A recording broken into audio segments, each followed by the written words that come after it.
Satnam, Waheguru Ji Ka Khalsa, Waheguru Ji Ki Fateh.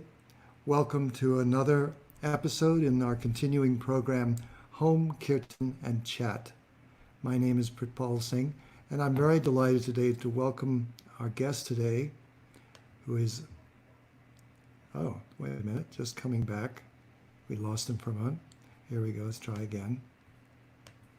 And there he is, Ram Singh from France, from Toulouse in France.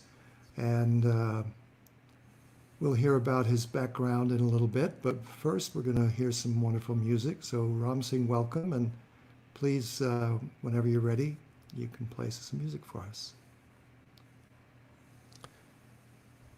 Waheguru Ji Ka Khalsa, Waheguru Ji Ki Fateh. Fateh. Shabad from Guru Gobind Singh. It's called De Shiva, and it's a prayer for strength, a prayer for courage.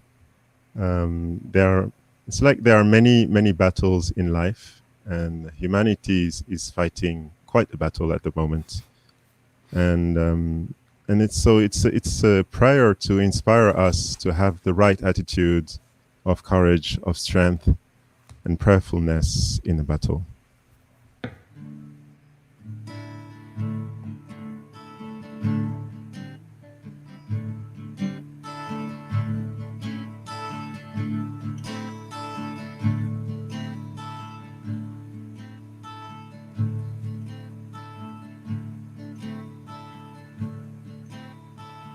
De Shiva,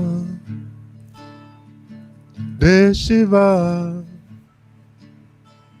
De Shiva bar mohe subkar manate kabhu nataro.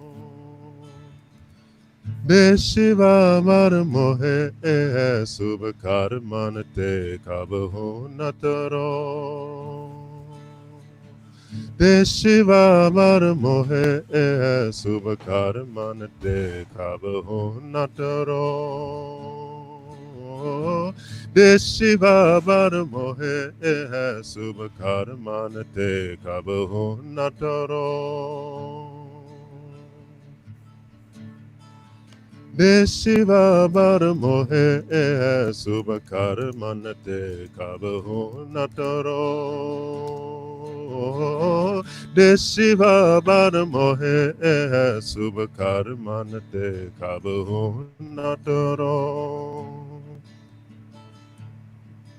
Nadaro arso jab jaye laro nische kar apni jeet karo. Nadaro arso jab jaye laro nische kar apni jeet karo. Jeet karo, jeet karo. De Shiva bar mohe subkar manate kabhu nataro. De Shiva bar mohe subkar manate kabhu nataro. De Shiva, De Shiva, De Shiva, De Shiva, De Shiva bar mohe subkar manate kabhu nataro. अर सिख हो अपने ही मान को एह लालच हो गुण तो चरो. अर सिख हो अपने ही मन को एह लालच हो गुण तो चरो, गुण तो चरो, गुण तो चरो. De Shiva bar mohe subkar manate kabhu nataro.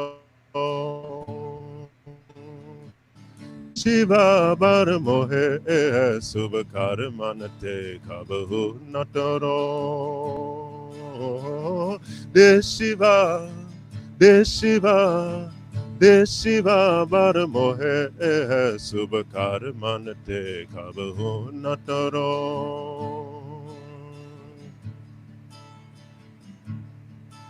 जब जब अब की ओर निदान बने अते ही मन को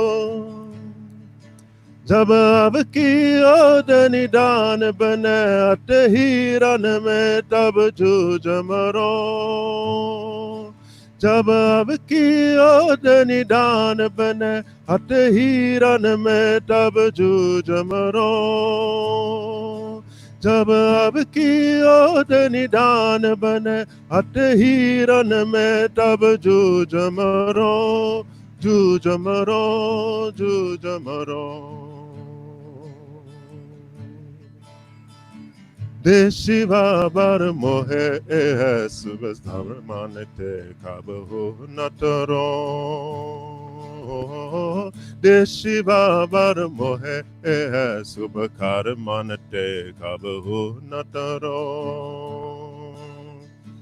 देशिवा देशिवा देशिवा बर मोहे है सुबह कार मानते कब हो नटरो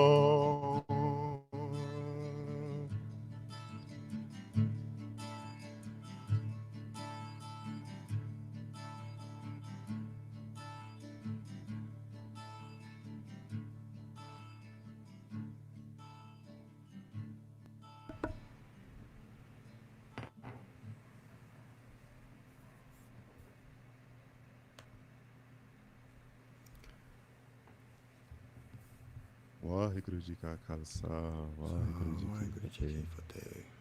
Wow, wow, that was very beautiful.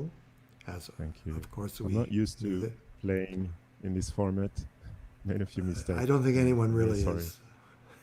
It was beautiful. No worries. So again, our guest today is Ram Singh, and we'll hear a little bit about his background as we start to talk, and about his music. So Ram Singh, you were born in Africa, correct? In Togo, is it? Actually, I was born in France, but I moved as a baby to Togo, West Oh. Africa. Yes. I see. Okay. And then later you came back to France. What year was that? How old were you when you came back to France?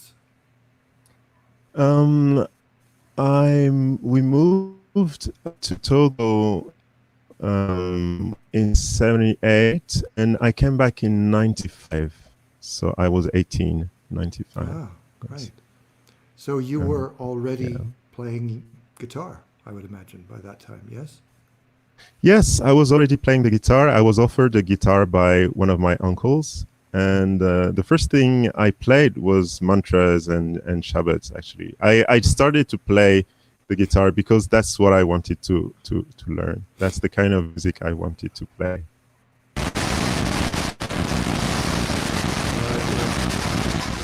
We're having some interference.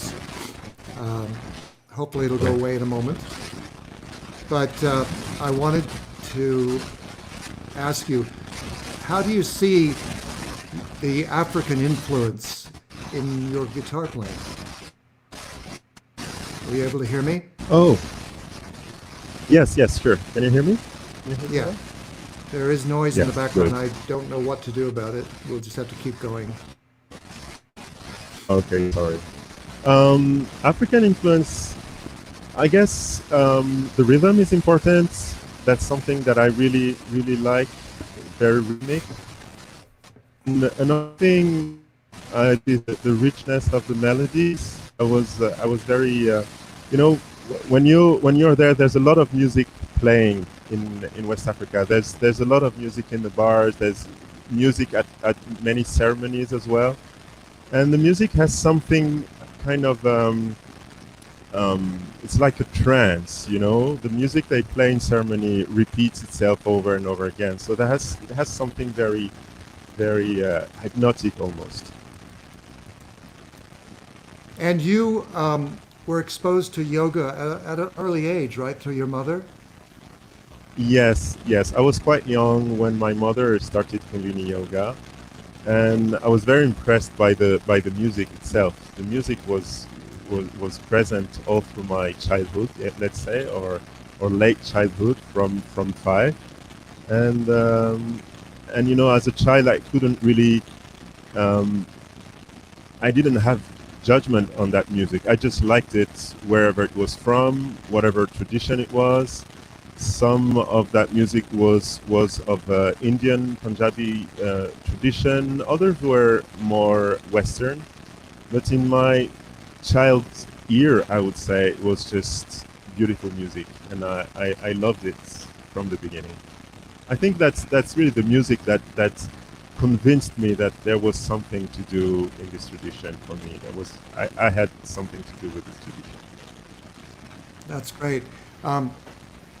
Some of us who have been a little familiar with the history of guitar music in France will no doubt recognize in some of your recordings really a kind of a style of guitar playing that is maybe more toward the Django Reinhardt gypsy jazz sound of France. And I'm wondering, was that an unconscious influence, or was it something that you picked up?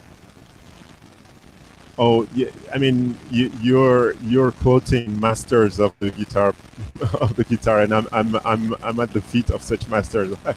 All I can do is play a few melodies, but there's definitely influences that I can't really measure from reggae. That's, I guess, the rhythm, and to I guess maybe pop music, French pop music from the 80s. As simple as that. Yeah. Is there an artist, a single artist perhaps, who has inspired you the most? Well, French people will know Jean-Jacques Goldman, who was very famous, and he still is very famous in the 80s and 90s. Lots of love songs, lots of also protest songs in his way. So that's the kind of guitar I like. And but the music that really touched me the most when I was a child was Sinkor, the artist, the yogi and the Sikh. Her music really has a depth that really touched me and convinced me, and it does. Whenever I listen to her songs, I'm like, wow, this is the longing I feel in my heart, and she was able to play that music and to make sound out of that longing, and that to me has something eternal. Yeah, she has inspired so many musicians and filled many hearts with healing and upliftment. So yeah, she was quite an influence. When did you? So you were 18 when you moved to France, but you said you were already playing mantras on the guitar. Was there a tune, a mantra that you wrote yourself that you can remember from that period?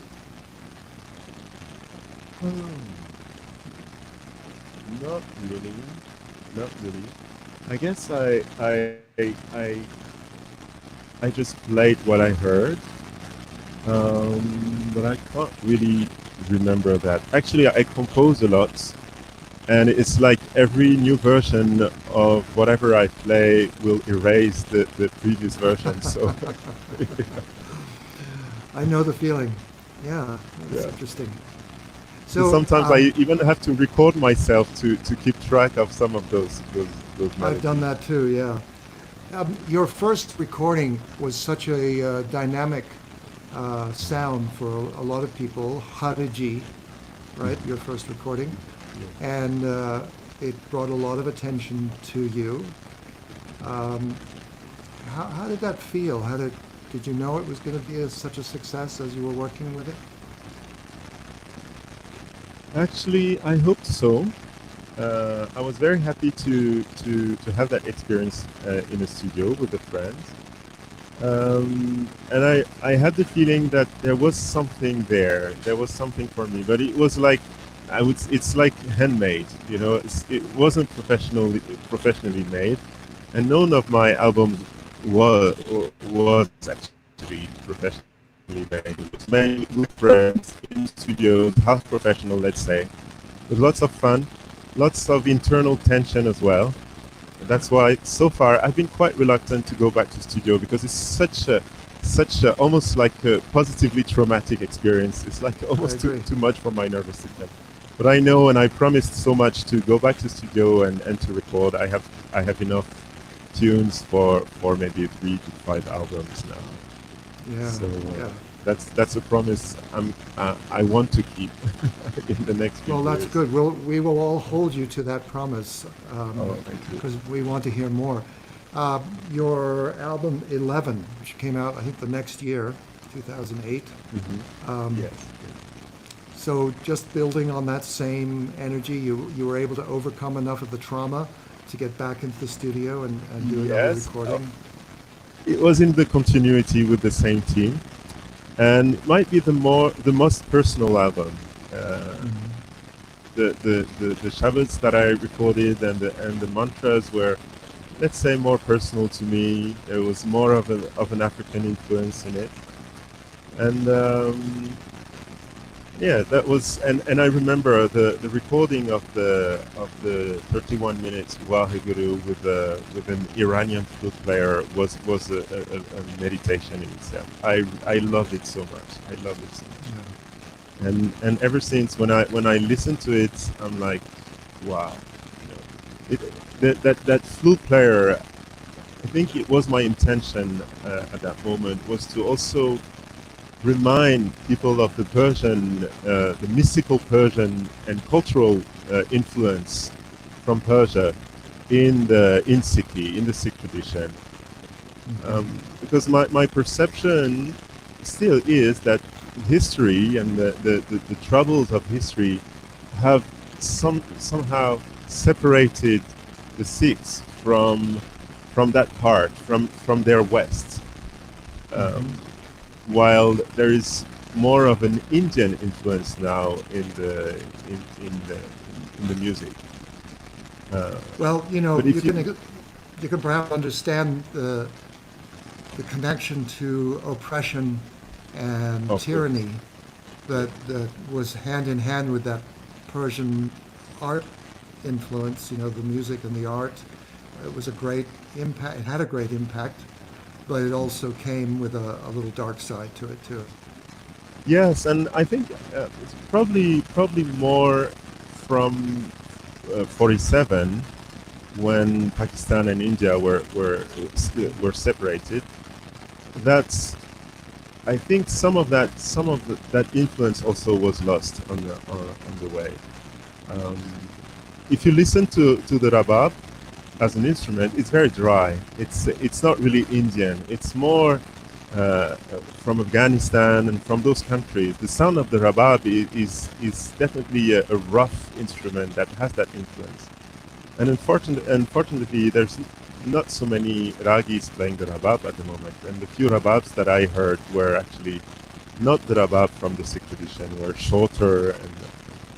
But I'm very inspired by what's happening mainly in the UK, where there's a revival of the traditional music among the Sikhs, and what they do is absolutely fantastic. That revival with the Pakhavaj and the sarangi and all those instruments are coming back. The taos, and there are so many great players over there that I'm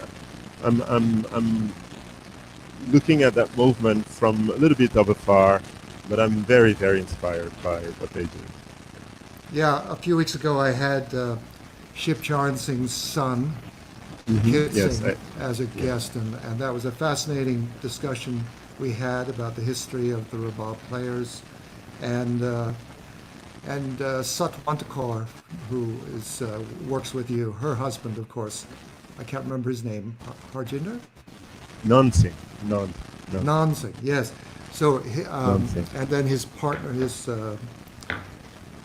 they have a school where they teach these instruments. And yes, I was so glad to see that happening. And it's a very nice sort of leaning back on the history that was there, and it adds a lot to all the variety of music that we have in our ensemble of different kinds of music. It's now, tremendously rich.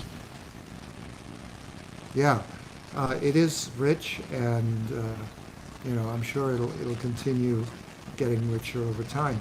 Um, you then recorded Sadhana CD, One Bright Morning, and that was a couple Yes, of years later, 2011. And I think that's the last recording you've come out with so far. Is that right? that's the last. Yes, 9 years ago, Yeah, exactly. yeah. So, as you say, you've got lots of material. Um, Everybody seems to do at least one sadhana CD, just to Yes, sort of check it off the list of things you want to do. exactly, exactly. So it's done. It's done. Yeah. Um, they often don't sell as well as some of the other CDs, but at least you can say you've done it, and there it is. Um, is the trauma that you talked about going into the studio, is that about the music itself and having to work with it and listen to your own voice kind of thing? Sometimes people find that difficult. Or is it about just the organizational, uh, you know, the way it's a huge undertaking, and you need to bring in other people, and it takes Yeah, I think months to it's prepare, and yeah, I think it's both. It's the intensity of the recording itself, and making sure no mistakes are made, etc.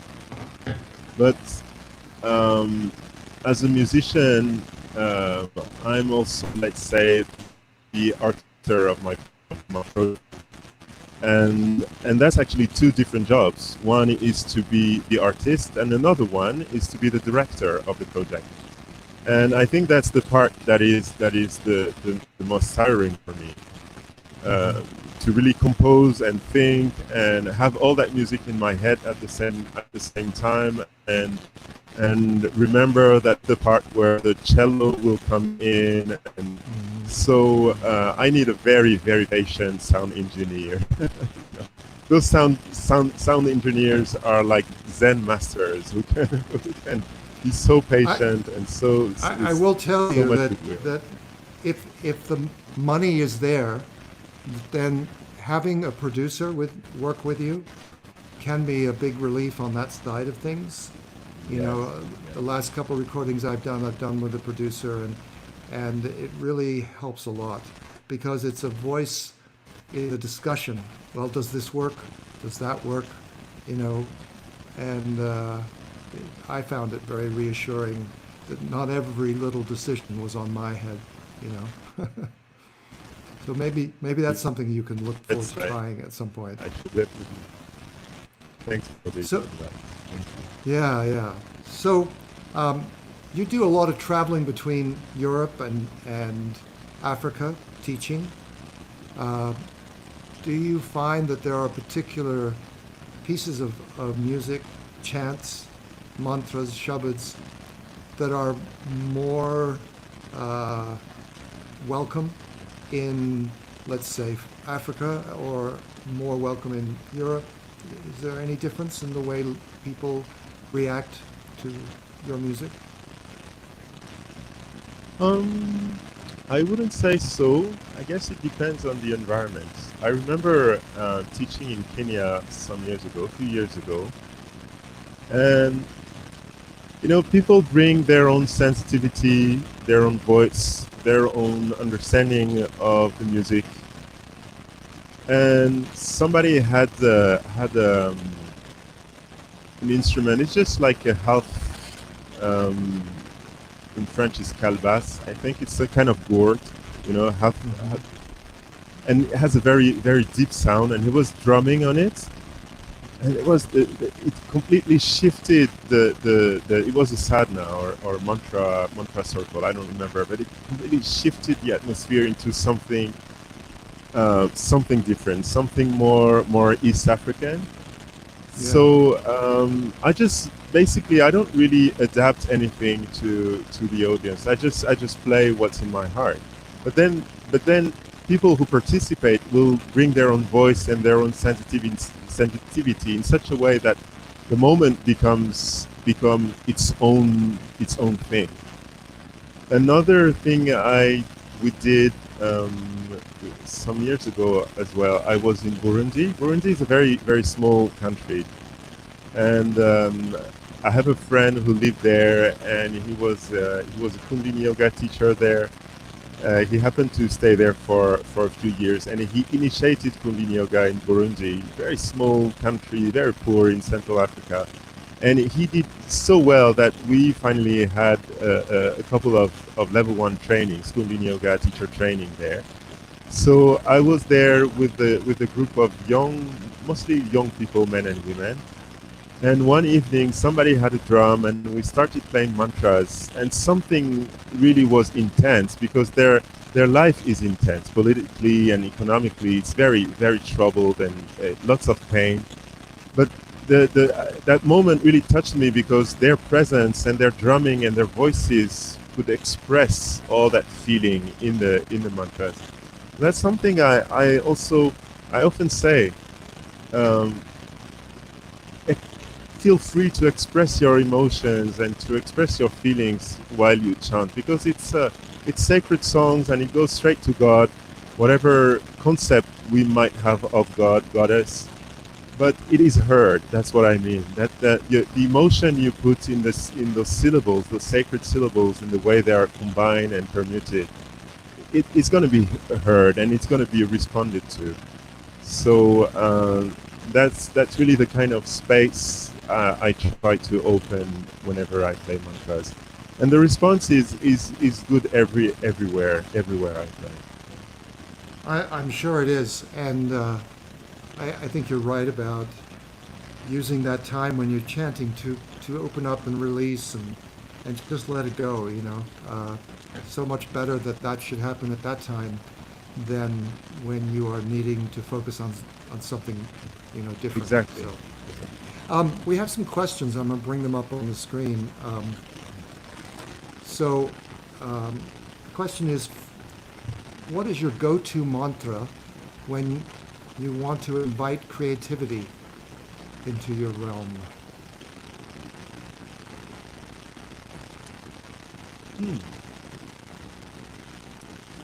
I think it's not a mantra. I think I'm going to pick my guitar and play something, and a mantra will pop in, will fit in the melody. That's more how I put it. As you can see, I can see on my screen there's the guitar here.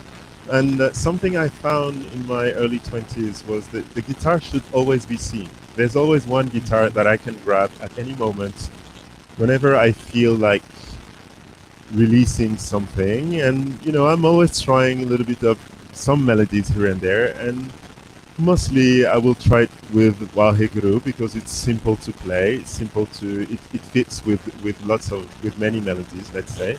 But occasionally I will go to some things that have more structure. But yeah, that's my personal way to do it. Yes. That's great. Thank you. And someone else is asking where they can find your music. Is it on Spotify? Oh, again, I must apologize, because my music is not much available. I think it is on Spirit Voyage, but that should be checked. But I'm not on Spotify. I verify. It is on Spirit Voyage, okay, and Satnam. And Satnam, yes. Spotify, no, because as you said, I'm self-produced, and producing a structure would be required to get in touch with Spotify and Deezer and this kind of platforms. So I'm not on Spotify. Yeah, it is harder for independent musicians to take care of and navigate the digital highway that has been established, and it's even harder to make any money that way, I have to say. Exactly. I think it's one of the reasons why I haven't been recording is meanwhile the music industry shifted to new modes, and I might look young, but I'm 43, which means I'm not one of those 20s who can do everything from their smartphones. So Plus, you have family and to support, and yeah. of course, but I haven't really focused on my music. Let's say on recording and sharing my music on platforms lately. I've been traveling a lot to teach, and it's not. I know it's coming back. I know it's coming back. I'm pretty confident that probably because of the coronavirus, I might not be able to travel that much, which means pretty good chance to go back to studio and take care of that part of my. Well, I think you told me you were playing music live Yes, a lot. online Yeah. from yoga studio. Is that where, or from home? Oh, from home during the Okay. lockdown. Lockdown in France was from mid-March to mid-May, and we hosted twice a week kirtan and healing meditation evening. And then later on, we had kirtan Sundays as well. So that's really, even playing and chanting in a microphone is a lot to me. What I really love is people sitting together and we're all together and everyone has something to play with, a flute, a drum, and we make a circle and we just let it go. And that's really where I can express what I have to express. I think we all want to be there with you for sure. Yeah. So your family is musical. You have children, and they are musical. So maybe you have your own little circle sometimes. Sometimes it's difficult to get them play with me, especially my daughter, but I think I found a way.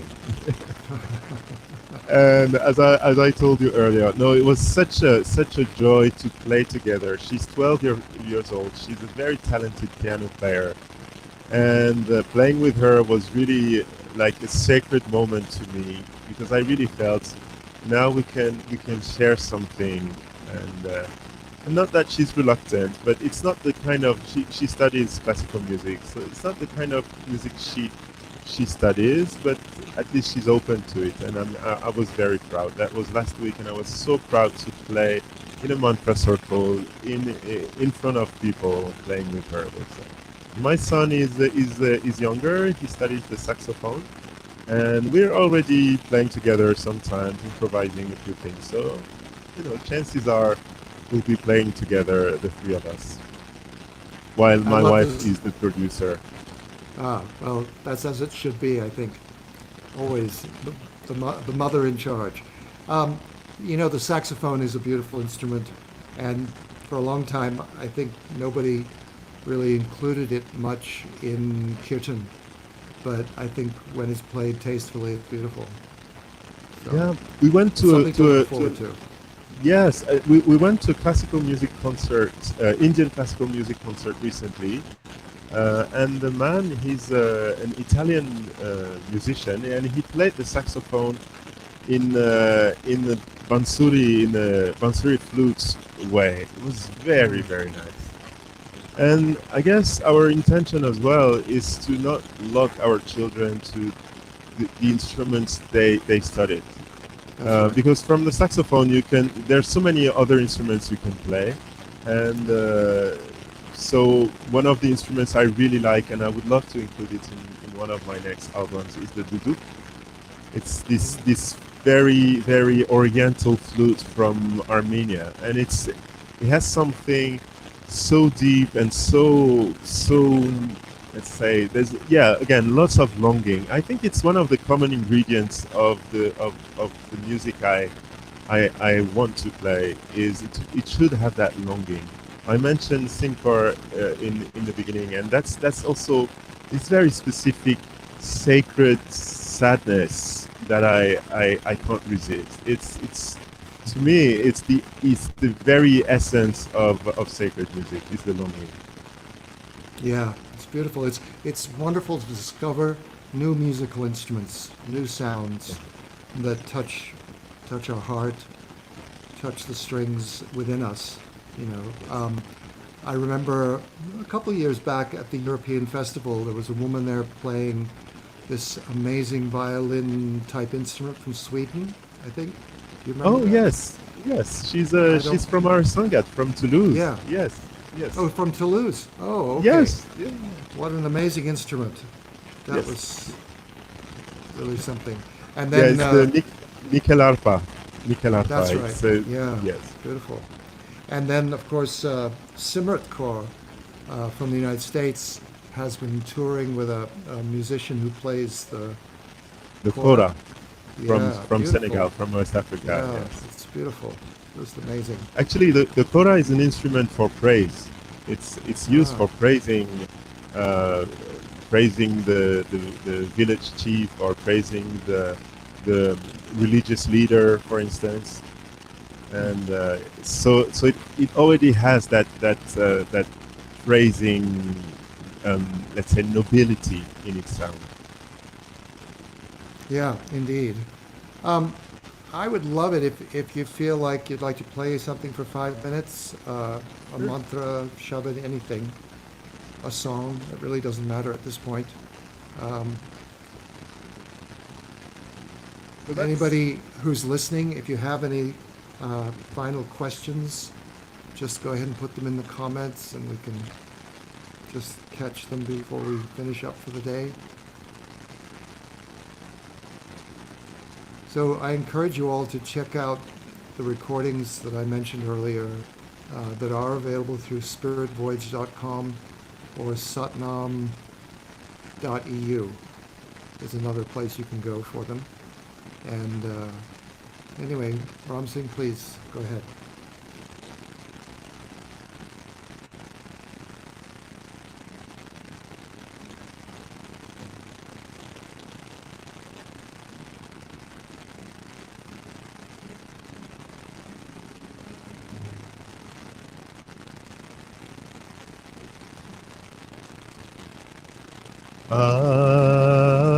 such jugat such happy such nanako sivi such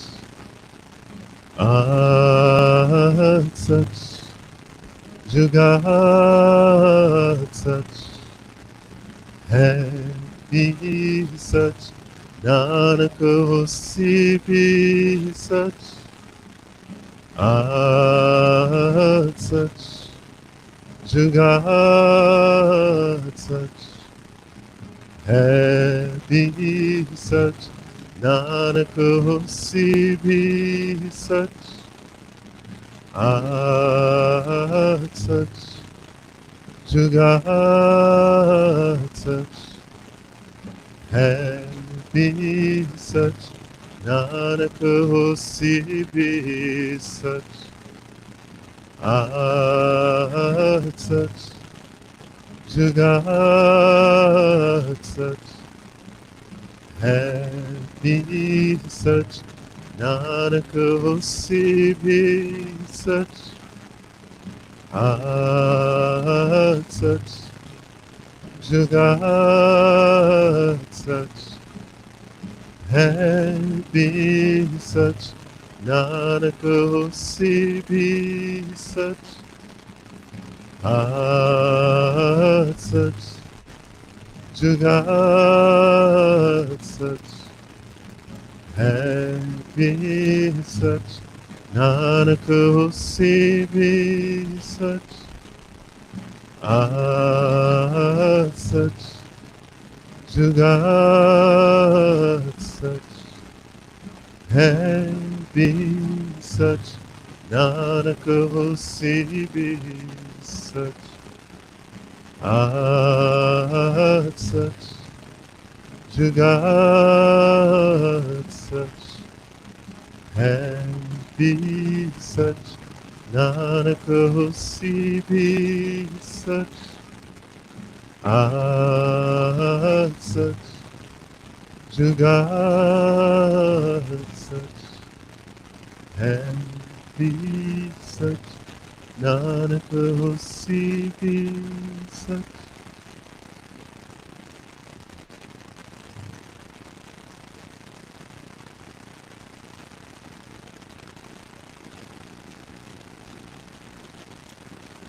Thank you. That was beautiful. Ram Singh. Um, it's suddenly gotten a little dark in your room. I think the Yes, sun must be going down. it's 20 to 10 p.m. in Yeah, France, and yeah, although I'm facing south, we have beautiful sky, but it's getting dark. yeah, yeah. Um, so I was trying to find your website for your yoga center or your Mhm. Facebook page. What should people look for? They could look for Ram Singh Music on Facebook, Okay. and our yoga center is dharamsal.fr. Say that again That's more slowly. Dharamsal, Dharamsal, Dharamsal .fr, and Okay. that's our yoga studio. Very nice. All right. Well, I guess no one else has any other questions to ask you. I want to just say it was wonderful to spend time with you, Thank and you. I look forward to your next visit to the studio to record Thank you. something wonderful for everyone to listen to. And Ram Singh and I usually see each other at the European Yoga Festival uh, in, in July, August, but unfortunately this year the festival was not able to be Yeah. held because of coronavirus. Uh, but I am so glad that we were able to connect through the internet like this. And And go and I ahead, want Ram. to yeah, we won't be able to meet in person, but the European community is invited to a Peace Prayer Day on August 1st. So it's next Monday, and Satwant Kaur and Manu have really worked on a wonderful program. One day where we can catch up and find everything we're gonna miss in person this year. So that's something you can find on Facebook and on 3HO Europe webpage, and you'll know how to connect and participate in that Peace Prayer Day on August 1st, next Saturday. Will you, will you be playing music or teaching in that program? I'll be playing music and other artists as well, such as Hans Jot Hmm. will be participating. There will be also classes and conferences, kirtan. Everything will be present. That's great. That's great. So everybody, you should check that out. Um, it's next Monday, and you can find it through 3HO. You can search for 3HO Europe, 3HO Europe. and Yes. yeah, and then you'll see the links that'll take you to that program. All right, well, we're going to wrap it up today. So again, I want to thank Ram Singh for being our guest.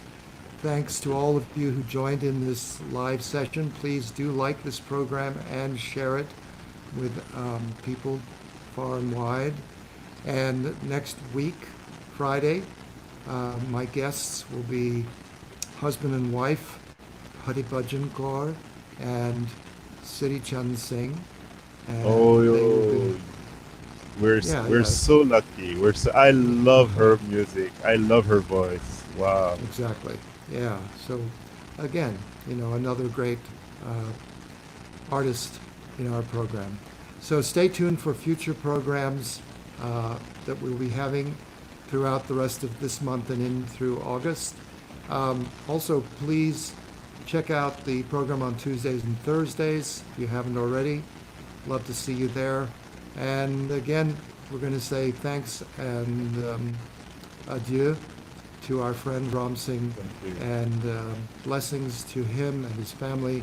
And to all of you listening, please stay safe, stay healthy, stay home if you can, and all blessings. Satnam, Waheguru Ji Ka Satnam. Khalsa, Waheguru Ji Ki Fateh. Thank you.